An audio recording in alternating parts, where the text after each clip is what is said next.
우리를 위하여 자기 아들을 우리에게 보내어 주심으로 하나님의 사랑을 확증하여 주신 것을 인하여 감사드립니다. 우리가 아직 죄인 되었을 때에 우리를 사랑하기 위하여, 우리가 경건하지 못한 자가 되었을 때에 경건하지 못한 자를 위하여 당신의 생명을 주러 오셨던 그 사실을 저희로 다시 한번 깨달아 알게 하시고 그 안에 숨겨진 비밀을 더욱더 깊이 있게 알게 하여 주셔서 방금 찬양한 것과 같이 대속하신 그 주님의 은혜가 무엇을 의미하는지를 저희로 깊이 알게 하시기를 원합니다. 하나님, 그래서 그것이 저희의 찬양으로 화할 수 있도록 도와주시고 저희의 삶의 모든 영역들이 그런 가장 본질적인 찬양으로 쌓이고 쌓일 수 있도록 도와주시고 그러한 찬양으로 만들어진 우리의 인생 가운데에서 실제로 매일의 삶 속에서 만나는 일들을 통하여 참 주님의 은혜가 오늘도 새롭구나라고 고백하게 되는 우리가 될 수 있기를 원합니다. 오늘 말씀 가운데에서도 함께해 주실 것을 간절히 기도드리오며 예수 그리스도의 이름으로 간절히 기도하였습니다. 아멘. 네, 로마서 5장 12절부터 21절까지 같이 보겠습니다. 제가 12절 읽겠습니다. 같이 전체 교독하겠습니다. 그러므로 한 사람으로 말미암아 죄가 세상에 들어오고 죄로 말미암아 사망이 들어왔나니 이와 같이 모든 사람이 죄를 지었으므로 사망이 모든 사람에게 이르렀느니라. 죄가 율법이 있기 전에도 세상에 있었으나 율법이 없었을 때에는 죄를 죄로 여기지 아니하였느니라. 그러나 아담으로부터 모세까지 아담의 범죄와 같은 죄를 짓지 아니한 자들까지도 사망의 왕노릇하였나니 아담은 오실자의 모형이라. 그러나 이 은사는 그 범죄와 같지 아니하니 곧 한 사람의 범죄를 인하여 많은 사람이 죽었은즉 더욱 하나님의 은혜와 또한 한 사람 예수 그리스도의 은혜로 말미암은 선물은 많은 사람에게 넘쳤느니라.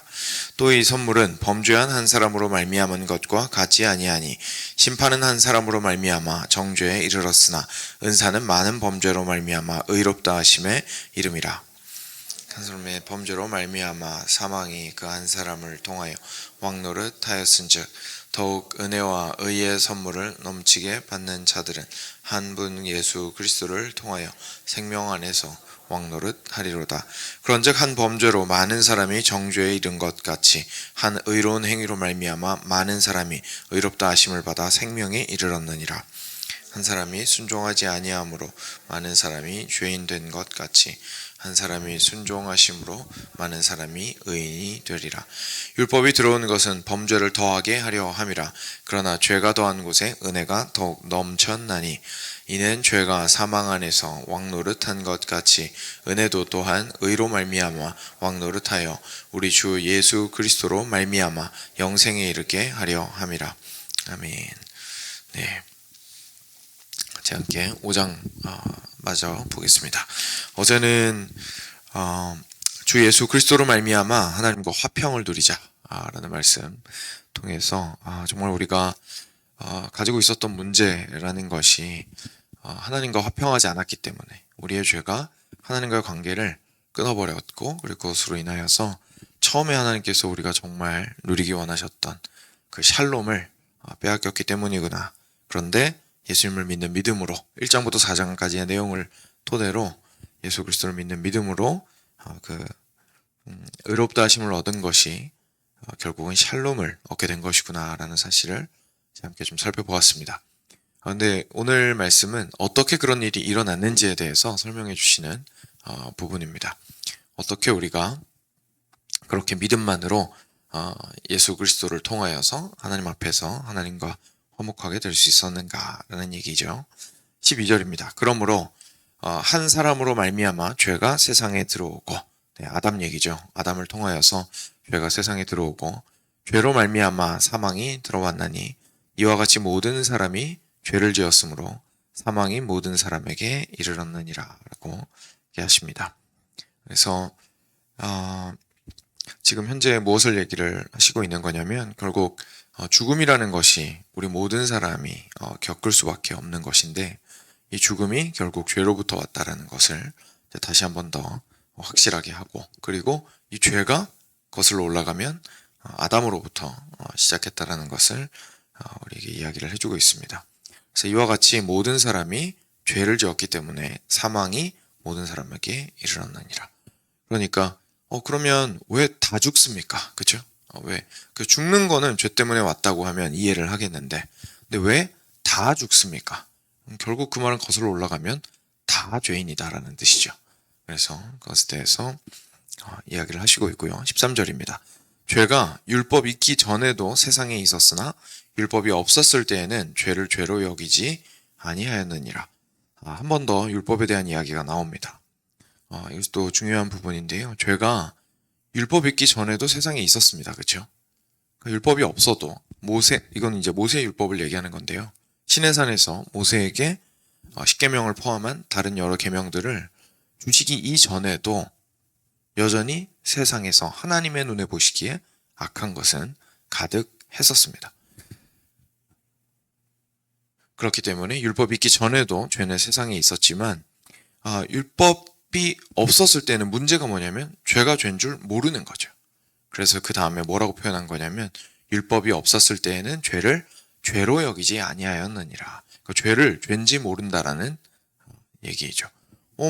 그냥 이렇게 남들 다 하던데 하면 되는 거 아닌가요? 괜찮지 않나요? 내가 원하면 그냥 뺏어오면 되는 거 아닌가요? 내가 이기기 위해선 죽이면 되는 거 아닌가요? 내가 결혼을 했지만 옆에 다른 아내가 더 이뻐 보이면 그냥 뺏어오면 되는 거 아닌가요?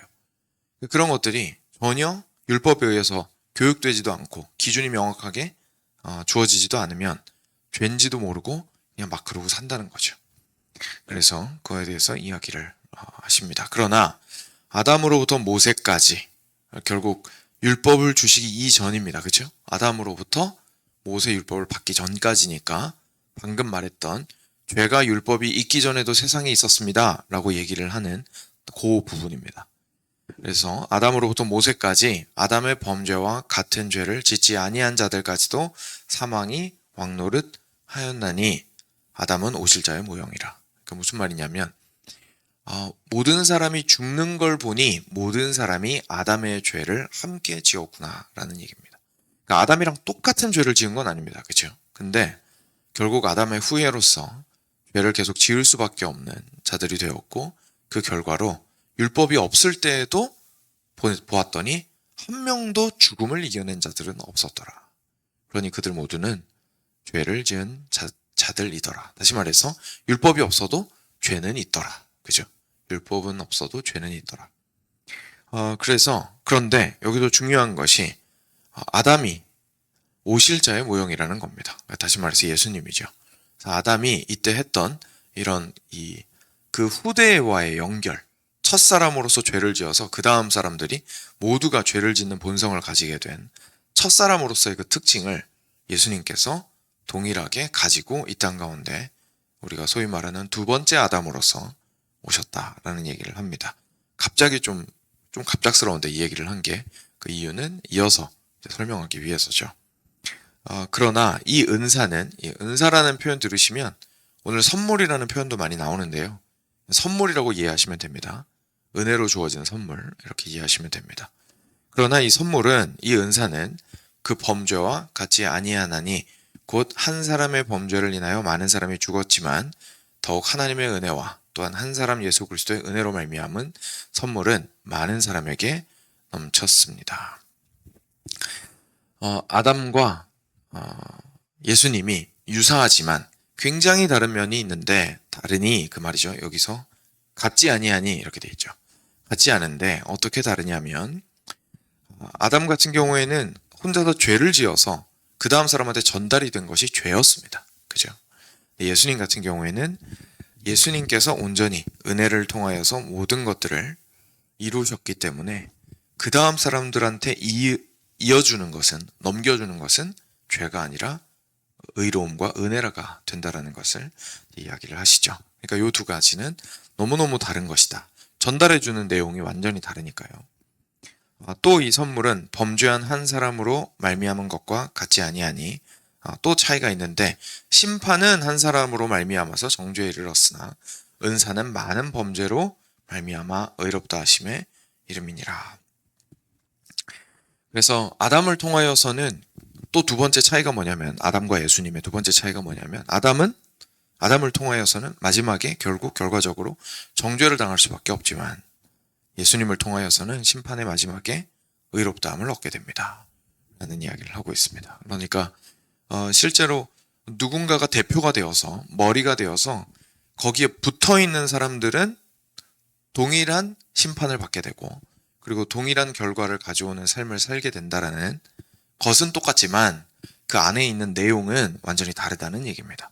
아담의 모든 후예들은 아담과 마찬가지로 결국 죄를 지을 수밖에 없었고, 그 끝에 정죄받는 판단을 받을 수밖에 없었지만, 예수님께 접붙여 있는 사람들은 누구든지 의롭다함을 받고 은혜를 얻어서 마지막 때에도 완전히 의롭다 하심을 얻게 된다라는 이야기가 되는 것이죠.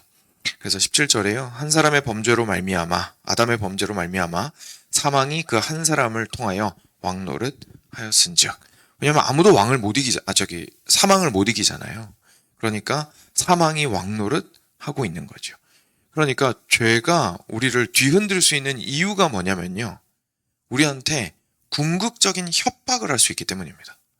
우리가 죄한테 맨날 지는 이유가 뭐냐면, 이 땅의 인생이 끝이라고 생각해서 그렇습니다. 그게 가장 밑바닥에 깔려있는 이유입니다. 그죠? 이 땅의 인생이 끝이면 죄가 우리를 위협하거나 우리를 다른 걸 볼모 잡거나 아니면 유혹하거나 할 때에 당연히 넘어질 수밖에 없습니다. 왜냐하면 여기서 못 누리면 끝이고, 왜냐하면 죽음이 끝이니까요. 여기서 못 누리면 끝이고, 그리고 여기에서 죄의 말을 듣지 않으면 죽을 것 같으니까요. 그래서 결국은 우리는 별로 죽음에 대해서 생각을 하진 않지만, 실제로 죽음이라는 것이 우리 앞에 떡하니 버티고 있고, 그 누구도 그걸 넘어설 수 없기 때문에 죄가 우리한테 하는 모든 술수가 먹히는 거죠. 만약에 죽음이 완전히 의미를 잃어버렸어요. 힘을 잃어버렸어요. 그러면 죄는 더 이상 우리를 흔들 수 있는 근거를 가질 수 없게 됩니다. 우리 입장에서는 내가 왜? 이 질문이 가능해지는 거죠. 내가 왜 네 말 들어야 돼? 너 어차피 나를 죽이려고 달려들어도 죽일 수 없잖아. 내가 무죄한데 네가 아무리 나한테 너 자꾸 그러면 죽는다라고 말을 해봤자 안 죽는데? 그죠? 그래서 그 문제가 해결이 되면 실제로 우리가 완전히 다른 삶을 살 수 있을 것인데, 사실은 죽음이 우리를 다스리고 있다는 것을 보여주고 있습니다. 너무 감사하게도 예수님께 접붙여진 사람은, 그 다음에 보시면 은혜와 의의 선물을 넘치게 받은 사람들은 한 분 예수 그리스도를 통하여 생명 안에서 왕노릇 하리로다. 그러니까 이제까지는 죄가 나의 왕노릇을 하였는데, 사망 때문에 죄가 나의 왕노릇을 하였는데, 이제는 내가 왕노릇을 하게 되는 놀라운 하나님의 은혜를 우리가 얻게 된다는 것을 알게 됩니다. 여러분, 이게 그래도 참 너무 귀한 사실이라 하나만 더, 한 발자국만 더 깊이 들어가서 조금 나누면요, 앞에서는 사망이 왕노릇한다 그랬거든요. 근데 두 번째 예수님 안에서는 누가 왕노릇한다고 합니까? 우리가 왕노릇한다고 얘기했습니다. 처음에는 사망이 왕노릇하느니라, 죄 때문에 라고 얘기를 했는데, 지금은 우리한테 의가 왕노릇하느니라 이런 식으로 표현하지 않고 내가 왕노릇하느니라 라고 표현하고 있습니다. 그렇죠? 그러니까 이게 사실 짝이 안 맞거든요. 근데 이렇게 이야기를 하는 것 자체가 하나님의 은혜가 우리한테 얼마나 놀라운 역할을 하는지를 보여주는 겁니다. 사실 우리는 죄 가운데 있을 때 내가 살아있다고 생각합니다. 지난주 설교였던 것 같은데, 죄가 우리한테 가장 잘하는 거짓말이 You are in control 이라고 말씀드렸죠. 그러니까 네가 네 인생을 살고 있어, 넌 그 누구의 종도 아니야 라고 말하는 거에 아주 능숙합니다. 사탄이나 죄는. 그래서 우리는 거기에 속고 삽니다. 죄악대로 사는 것이 이게 내가 원하는 삶이야. 이게 나를 진짜 행복하게 만들어주는 삶이야. 이 삶이 내가 추구해야 할 삶이야. 이게 내가 인생을 컨트롤하고 있다면 이쪽으로 가는 게 맞아 라고 생각하게 만듭니다. 그런데 실제로 구원을 받고 나서 돌이켜보면 그게 아니었던 거죠. 오히려 그때에 종노릇하고 있었던 것이고, 그리스도 안에서 그리스도만을 참 주인으로 모시고 있는 내가 사실은 가장 자유로운 자가 되어 있는 것을 보게 됩니다. 그래서 이제 오히려 내가 내 인생의 참된 주인이 되는 것이죠. 그래서 하나님을 올바르게 섬기는 사람이야말로 자기 인생을 정말로 자기 것으로 여기며 살아갈 수가 있습니다. 자기 인생을 정말로 자유함 가운데 살아갈 수가 있습니다. 자기 인생을 은혜 안에서 얻을 수 있는 의로움으로 말미암아 당당하게 살아갈 수가 있게 됩니다. 그래서 이 짝이 조금 안 맞는 것 같은 것이 오히려 우리에게 복음의 은혜가 얼마나 큰지를 보여주고 있다는 것을 조금 더 깊이 있게 묵상해보면 좋겠습니다. 그래서 계속해서 같은 이야기를 이제 반복을 하고 있는 겁니다. 정리를 해 나가는 건데요. 18절 보면요. 그런즉 한 범죄로 많은 사람이 정죄에 이른 것 같이 한 의로운 행위로 말미암아 많은 사람이 의롭다 하심을 받아서 생명에 이르게 되었습니다. 19절 한 사람이 순종하지 않아서 많은 사람이 죄인 된 것 같이 한 사람이 순종하심으로 많은 사람이 의인이 되었습니다. 20절입니다. 율법이 들어온 것은 범죄를 더하게 하려 함이라. 그러나 죄가 더한 곳에 은혜가 더욱 넘쳤나니 이는 죄가 사망 안에서 왕노릇한 것 같이 은혜도 또한 의로 말미암아 왕노릇하여 우리 주 예수 그리스도로 말미암아 영생에 이르게 하려 함이라. 아멘. 이렇게 정리를 하고 있습니다. 그래서 20절 말씀은 조금 오해를 이제 방지하기 위해서 추가로 설명을 좀 드리면요. 율법이 들어온 것은 범죄를 더하게 하려 함이라 라는 말씀은 죄를 더 짙게 만들려고 함이다라는 뜻이 아닙니다. 그죠? 그러니까 율법이 들어와서 죄를 더 사람들한테 죄 지으세요. 죄 짓는 것을 독려합니다. 장려합니다. 이런 뜻이 아닙니다. 죄를 더 더하게 하였다는 건 무슨 말이냐면 율법이 섬세하면 섬세할수록 거기에 걸리는 게 많아지겠죠. 그물이 촘촘하면 촘촘할수록 걸리는 게 많아집니다. 그죠? 조그마한 물고기들도 다 걸리게 되잖아요. 그러니까 옛날에는 율법이 느슨하면 아니면 율법이 없으면 잡히는 게 없죠. 그러니까 죄인이 아닌 거예요. 죄인이라고 양심의 가책을 느낄 일이 전혀 없습니다. 근데 율법이라는 그물이 우리한테 주어졌어요. 그러니까 이 율법이 촘촘한 만큼 죄가 싹 다 걸리는 겁니다. 율법을 확 던져가지고 끌어올리면 거기에 죄들이 건져 올려지는 거죠. 그럼 그때 비로소 깨닫게 되는 거죠. 나 이거 죄 아닌 줄 알았는데 율법에 비추어 보니까 이거 내가 죄 짓고 있는 거였구나 라는 사실을 깨닫게 됩니다. 그래서 그걸 얘기하는 겁니다. 그래서 율법이 들어온 것은 범죄를 더하게 한 것이고, 그러니까 죄를 명확하게 하러 하나님께서 주신 것인데, 그런데 너무나 감사하게도 그렇게 그물이 촘촘해가지고 건져 올린 죄가 많으면 많을수록, 내가 죄인이라는 사실을 깨달으면 깨달을수록 하나님의 심판대 앞에서 내가 죄인으로서의 목록이 많으면 많을수록 이제는 도리어 무슨 일이 발생하냐면 예수 그리스도를 통하여서 내가 용서받은 목록이 길어지는 겁니다. 그렇죠? 처음에는 내가 별로 죄를 짓지 않은 사람이라고 생각했었어요. 그럼 용서받을 게 없죠. 그러니까 심판대 앞에서 고개 그냥 들고 있는 겁니다. 근데 한 10개를 죄를 지었다라는 것에 대해서 그래서 나름 인정을 해요. 하나님의 심판대 앞에서 10개 정도는 내가 죄송합니다라고 말하는 거죠. 그리고 예수님께서 그만큼 나를 용서해 주셨다고 믿는 겁니다. 그런데 율법을 참 잘 알고 하나님의 성품을 깊이 있게 알아갔더니 이 리스트가 끝이 없는 거예요. 계속 돌아가요. 막 끝도 없이 리스트가 나오는 거예요. 그래서 그걸 가지고 그리스도 앞에 나갔더니 예수님께서 모든 목록들을 일일이 다 용서를 해주시는 거죠. 그리고 그 모든 목록의 끝에 이미 지불되었다. 철이 끝났다. 그리하여 무죄하였다. 라고 판단하여 주신다라는 얘기입니다. 그러니 율법이 들어온 덕분에 우리가 죄를 많이 알게 되었지만 참 아이러니하게도 하나님의 놀라운 은혜와 자비와 긍휼과 능력으로 말미암아 우리는 그만큼 용서받은 자들이 되게 되었습니다. 그래서 더 이상 죄가 우리한테 왕노릇하지 못하게 되었습니다. 왜냐하면 우리가 가지고 있던 죄악들이 결국은 다 죽음으로 향해 가는